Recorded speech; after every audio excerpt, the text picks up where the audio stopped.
Ay, grabe siya. Alam niyo, napansin ko dito, every time na dinadala ko to kay Ryan, paganda yung takbo niya eh.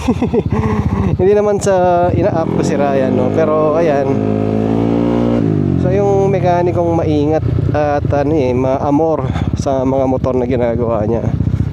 So na final tuning na namin to, and kasi ako, makikita nyo naman takbo niya, hindi na siya nahirapan. Napakagaan niyang umalis, oh.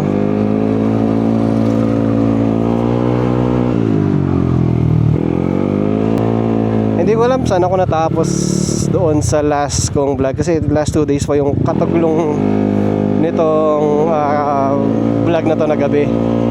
So tingnan natin pag ine-edit ko. Ay, grabe. Nakakatuwa lang kasi alam mo yon, basta dinadala ko siya kay Ryan, ayun, paganda talaga yung takbo niya. And ito na yung kumbaga final form ni Julia sa makina. Super sulit, super satisfied. Horsepower nito, ayokong ibulgar eh, pero pwede na siya.